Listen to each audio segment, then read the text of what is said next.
Have you ever wondered what might happen if men and elves did battle against each other? This is Tolkien's alternate ending.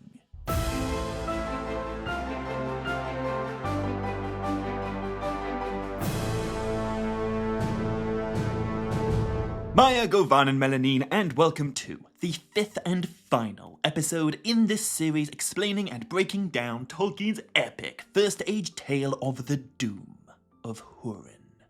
In 1973, J.R.R. Tolkien died, and in the 4 years that followed, his youngest son, Christopher Tolkien, poured through vast swathes of his father's notes and chapters and papers, and out of them he compiled the published Silmarillion.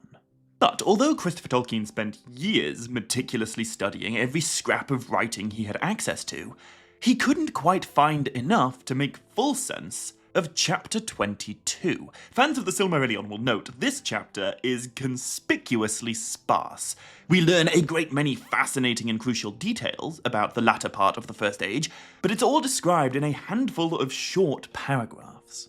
Christopher Tolkien didn't know what J.R.R. might have intended for this part of the story. He believed his father simply never got round to writing those salient details. But Christopher Tolkien was deceived, for other writings were made. 9 years before Professor Tolkien died, a lady called Mrs. Eileen Elgar wrote him a letter with a couple of questions about one of his poems. She had just read his newest book, The Adventures of Tom Bombadil. And in chapter 14 of that book, we will find a lovely little rhyming poem about a pile of cursed treasure that passes from a dwarf to a dragon to a man. It's called the Hoard. And within the world of Middle-earth, I guess it can be sort of thought of as a light poem maybe written by hobbits in the Third Age, harkening back to a much older story from the elder days of the First Age.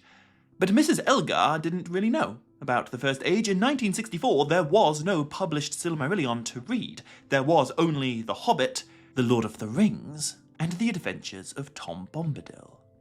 So she asked the professor for some clarification.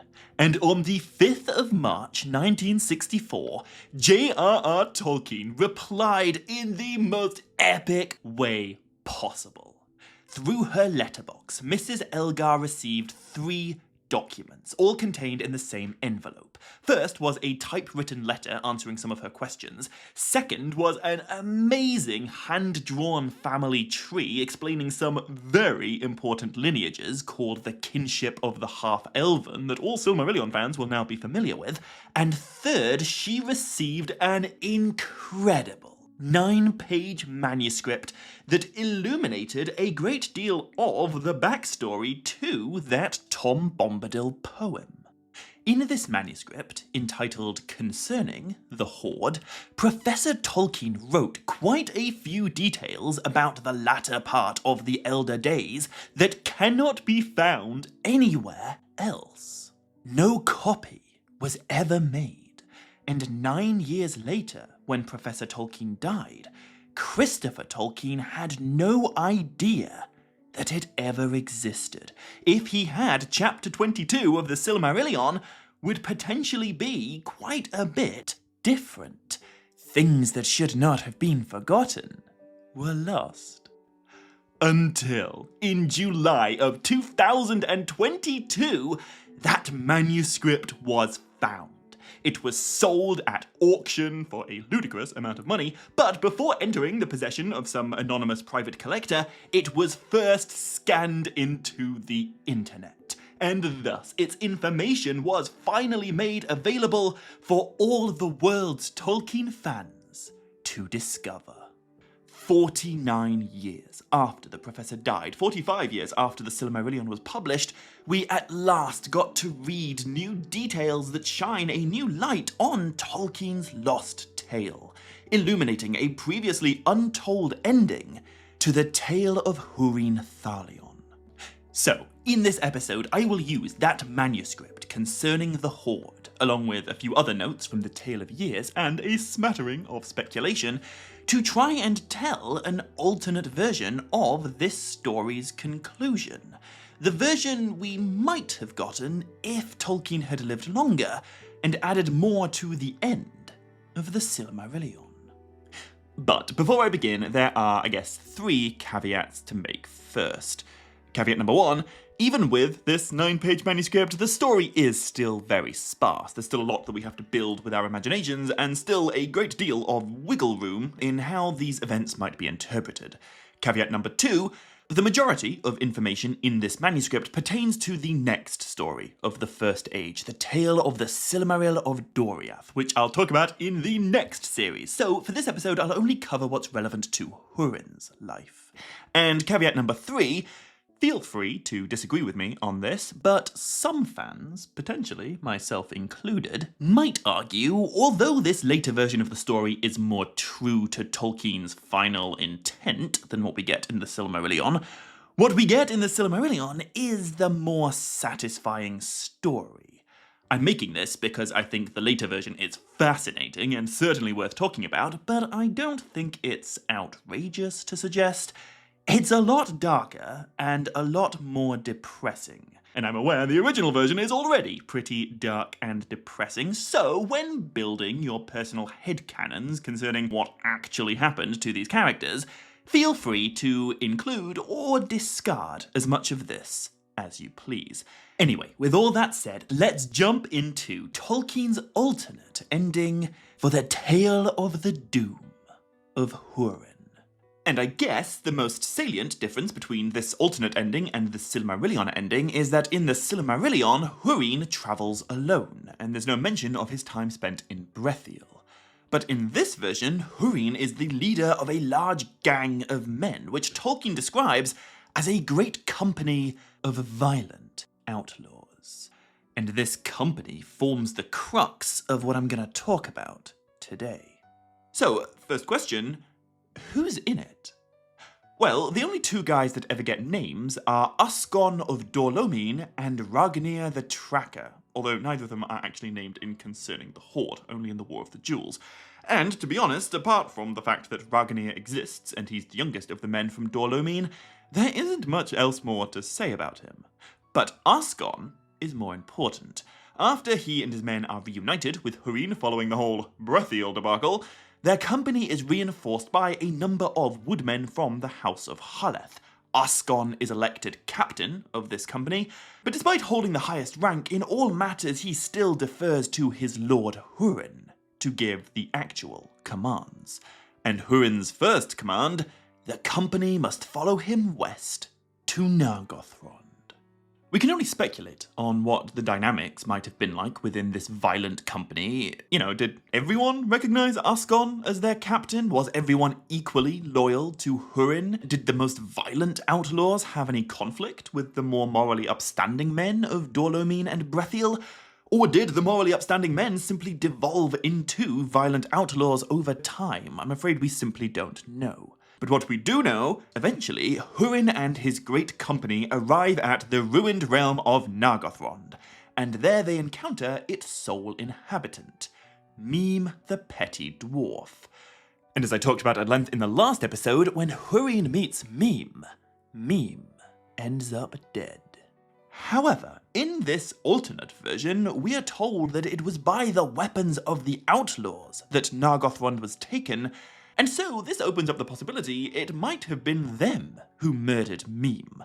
I'm not trying to suggest Hurin had nothing to do with it, even in this version. I think the implication would be that Mime died either directly at Hurin's hand or at least on Hurin's orders, but it does open up a few more questions. Like, did Usgon, or anyone else for that matter, recognize how morally dodgy it is to murder Mime? Did anyone speak out against their unhinged lord when he gave the order? Was Mime executed by Hurin in front of witnesses, or was the dwarf ripped apart by a violent mob? Again, I'm afraid we simply don't know, but each possibility sends my imagination down a different kind of rabbit hole.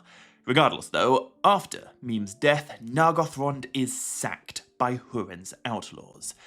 And this is where we find the next major departure from what's written in the Silmarillion. In that version, the only treasure Hurin takes out of Nargothrond is the Nauglamir, the necklace of the dwarves. But in this version, the Nauglamir isn't mentioned yet. It appears quite a bit later. and instead Hurin's outlaw sees the greater part of all the treasure hoard that Glaurung infected with his malice, and then Mime possessed and cursed after the dragon's demise. And this treasure, this hoard, is exactly what that title, Concerning the Hoard, concerns. In this version, it isn't one necklace that Hurin brings to Doriath, it's an entire hoard of dragon-infected gold. And instead of being carried secretly in the cloak of one man, it's transported by the labour of a great many violent outlaws. Now, before continuing with the version that we get in Concerning the Hoard, I first want to draw your attention to a fascinating little note that can be found at the very end of the Tale of Years, within the War of the Jewels. In that rendition of the story, we are told, "The curse that Mime laid upon the gold at his death came upon the possessors in like wise. Each one of Hurin's company died, or was slain in quarrels upon the road." This is directly contradicted elsewhere, so I don't want to linger on it too long, but it's a pretty captivating detail. I've talked previously about how in Tolkien's writings gold is described as the Morgoth element, and how we see the corrupting nature of gold quite a few times throughout the Legendarium. But, with the sole exception of, the One Ring, this is probably the most extreme example of gold just utterly destroying people's ability to be reasonable. And in the case of the One Ring, it wasn't the gold that was doing that. According to this note, every one of Hurin's company gets caught up in the violent greed that this cursed treasure inspires. It makes me think a little bit of Deagol and Smeagol, except on a much larger scale. And it's a pretty depressing detail. If we accept this version as true, it means the tale of Osgon and his men of Dolomin has a truly bitter ending. They resisted the Easterlings who invaded their home, they survived their imprisonment in Brethiel, they followed Hurin to Nargothrond, and then they were destroyed by what they found there. Or rather, they destroyed each other because of what they found there. But I must reiterate, that's not what happens in our Concerning the Hoard version, and it doesn't happen in any other version either. In our alternate version, Hurin's violent outlaws, or at least most of them, survive the journey to Doriath, though by the time they make it to Menegroth, we are told they were dominated by Hurin's will, and by fear of him. It would appear in this later conception, Hurin's shadow of malice would do as much to infect the outlaws' dispositions as their cursed dragon gold does, and their relationship with their Lord Hurin would devolve into something really quite nasty and poisonous. And just like in the Silmarillion version, the first thing Hurin does in Menegroth is insult Eleuthingol. Due to the malicious lies of Morgoth, it appeared to Hurin that all his evils were brought about through the greed and arrogance of the elves, and of Thingol in particular. Instead of casting the Nauglamir at Thingol's feet in this version, Hurin casts all of Nargothrond's treasure at the king, and his motivation for doing so is a little bit different. He doesn't just want to scorn the king for supposedly getting his whole family killed. In this version, he intends to use the treasure to free himself from any and all obligation that he might owe. He recognizes Thingol did indeed foster his son, and he gave his wife and daughter safe harbor, but Hurin vows even so, he will never be beholden to any elf. He shouts, "Here is your fee. More than enough, maybe, for services so meanly performed, but hold me now out of your debt and friendship." Just like in the Silmarillion version, Thingol is amazed and taken aback by the insult, but he answers Hurin with patience and courtesy, saying he wishes for no ending in their friendship, and that Hurin should be honoured among all elves and men for his great valour in the Nirnaeth Arnoediad. Thingol says that they are the ones in his debt, but his kind words do nothing to change Hurin's perspective. And, unlike in the Silmarillion version, in this version there's no mention at all of Melian cleansing Hurin's mind or banishing his shadow. He isn't set free of Morgoth. In this version, Hurin simply insults Eleuthingol, then he laughs in contempt, departs Doriath alone, and disappears into the night. Which is the very last time he's mentioned in Concerning the Hoard. Now, I don't think we should take this as evidence that Tolkien planned to do something drastically different with the end of Hurin's life. I would suggest the reason why Hurin doesn't get any closure here is simply because this manuscript was intended to answer Mrs. Elgar's questions about the treasure hoard, and there's no way she could have known who Hurin or Melian or the other characters were in any grander context. Remember, there was no published Silmarillion for her to read when this manuscript was written. But what we are told in Concerning the Hoard is that Hurin's outlaws did not depart with him. He went out from Menegroth, but his followers stayed with the treasure. They stayed with the elves. And what happens next is by far the most wildly dramatic development that this manuscript illuminates. With Hurin gone, the outlaws are released from his presence. His shadow of fear and dread departs them, which sounds like a good thing, but it leads them to something truly awful. In the king's throne room, we now have Eleuthingol, a gang of violent outlaws, and a hoard of cursed treasure lying between them. As Thingol looks upon the hoard, the dragon's curse begins to affect him. He gazes at the treasure, and a supernatural greed of gold lust settles over him.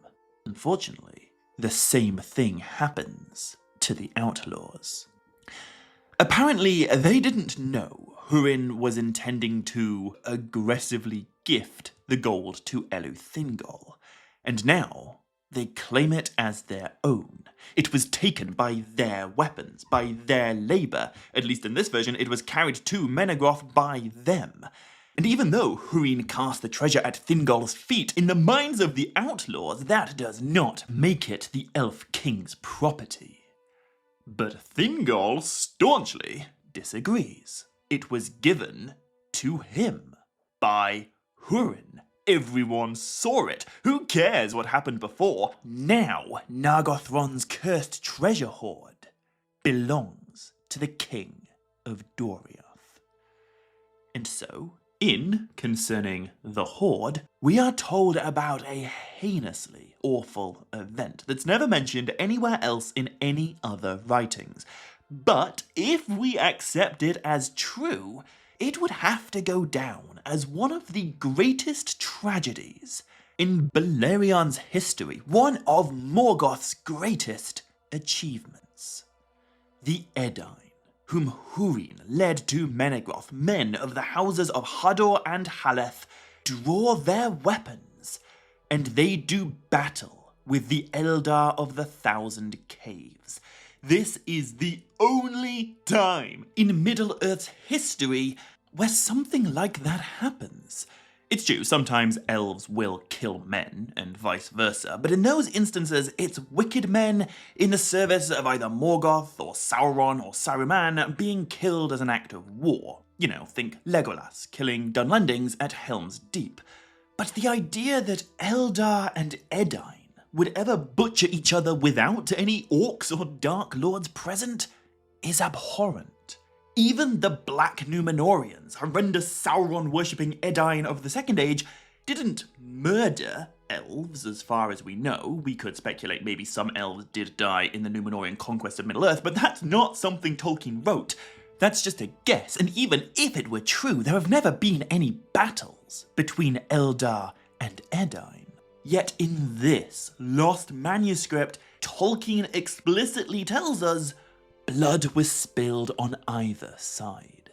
Men of the West slaughtered elves of the wood, and elves of the wood slaughtered men of the West. It's one of the most awful things the enemies of Morgoth could ever do to each other. And as you might expect, the fighting goes particularly terribly for the men. They are well practiced in violence, but there are only so many of them, and the elves are fighting on their home turf. In the end, all the outlaws are slain, and Eleuthingol has the blood-soaked treasure locked away in some deep chamber of Menegroth. You know earlier when I said some fans might argue this alternate version of the story is less satisfying than what we get in the Silmarillion? Well, the wholesale killing of Hurin's entire company is kind of what I meant by that. It's just so dark and depressing. Everyone comes across as the worst possible version of themselves, and it raises more questions than it answers. Like, surely Melion would not be okay with this. Surely Usgon deserved better. Surely Eleuthingol's character growth is massively undermined if he goes from hating the race of men in the Tale of Beren and Luthien, to then loving them in the Tale of the Children of Hurin, to then slaughtering them in this story just because they came between him and his gold. I think Concerning the Hoard is a fascinating manuscript, and it has a lot to say about greed and dragon curses and gold lust, and I'm so glad that it's available for us to discuss. But if you prefer the story as it's written in the published Silmarillion, I really can't blame you. If you choose to discount this version and remove it from your headcanon, I think you are within your rights to do so, obviously. However, if not, if you do want to try and synthesize the deaths of Hurin's outlaws with the story I spent the last 4 episodes breaking down, I guess there are a few interesting ways that we could go about doing it. And I think the key to all of them is deciding how exactly we imagine the character of Usgon. I guess we could pick any of the outlaws to illustrate this point, but Usgon's one of the only 2 who gets a name, and he's like the main one, so he is the example I'll use. Perhaps the trajectory of Usgon's life is that of a good man who remains loyal to his rightful lord Hurin, but is slowly corrupted by his lord's shadow. Maybe Usgon wants to do good, but piece by piece, bit by bit, he falls into the same darkness as Hurin, and he eventually turns into someone that he would not have recognized 6 years ago when he first met Turin. Or perhaps Usgon always had a dark side. Perhaps he was one of the driving forces behind his company's violence. Perhaps he reveled in their dark deeds. Perhaps his loyalty to Hurin was motivated by self-interest and a desire to be as bad as the enemies he's fighting. Perhaps he learned his cruelty from the Easterlings that he resisted. Or perhaps Usgon remained a good man and served as his company's sort of conscience. Maybe he died tragically at some point before their arrival in Menegroth, or maybe he was murdered by his own men for not being violent enough. Or perhaps, and this is purely speculation, Tolkien gives us no reason to believe it's true, but perhaps Usgon departed the company at some point and was spared the fate that befell the rest of them. Perhaps he travelled south to the havens of Sirion, where he encountered other survivors of Belerion's catastrophes. We know there's a mannish poet in the havens called Dirhaval who wrote down the tale of the children of Hurin. And we know that Andvir, son of Androg the Archer, one of Turin's outlaws from Amon Ruth, also made it to the Havens. He is the source that Dirhaval used to compile that story. So, perhaps the fact that this story exists could be taken as evidence that at least one of Hurin's company must have survived to tell it. And perhaps that person is Usgon. Or maybe it was the young tracker Ragnir. Or maybe it was someone from Brethiel. We simply don't know. Hurin's company remains one of the First Age's ultimate loose ends. However, the slaughter of this company in Menegroth is not the end of our Concerning the Hoard manuscript. There is a whole second half to it. But the events that second half describes are all bound up with our next First Age tale, the story of the Silmarillion of Doriath, the series I'm super excited to start talking about very soon. But just before I end this Doom of Hurin series, there's one more ambiguously canonical source that I want to talk about. Because, regardless of how you imagine this story concluding, something we can all agree on is that eventually, the First Age will end. The Second Age will begin. And 3,500 years later, that age will end too. Then the Third Age will come and go. Then the Fourth. And eventually, after all of that, we will finally arrive at the very end of all things. The last event, the Battle of Battles, the Dagor-Dagorath. And as I've mentioned before, it is prophesied that for that battle, Morgoth will return with many of his evil creatures, and the heroes who resisted him will all return too. The final battle will be fought, and at its climax, Morgoth will be killed for good. And his death will be delivered by Turin, son of Húrin.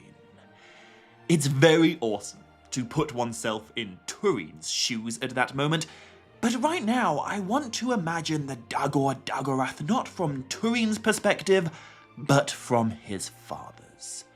For Hurin will be there too, the greatest warrior of the race of men. And how fitting to imagine that after everything his son went through, after all the watching Hurin's been forced to do, witnessing Turin's misdeeds and misfortunes, he will be there, at the very end, once again, watching. This time, through his own eyes. He will behold his only son, the master of fate, delivering the Dark Lord's death blow. He will watch Morgoth die. And at the very end of all things, he will get the last laugh. Thanks to the mightiest of all the children of Hurin, all the free people will be avenged. And with that, we finally come to the end of these very long, very dark, and very sad stories about Hurin and his children. But what comes next is arguably even more magnificent. As one awesome door closes, another one opens, and I cannot wait to begin explaining and breaking down the epicness of the next First Age tale of Beleriand, the story of the Silmaril of Doriath. We'll see elves, we'll see dwarves, we'll see ents. I'll talk about Galadriel and Celeborn in the First Age. We'll catch up with the sons of Feanor, and we will get the most amazing little sequel to the tale of Beren and Luthien. So, to make sure you don't miss the next great tale of the First Age, hit subscribe if you haven't already, and be sure to click like and leave a comment on this video if you want to. However, until next time, as always, my dear friends, much love, stay groovy, and Nevair Melanin.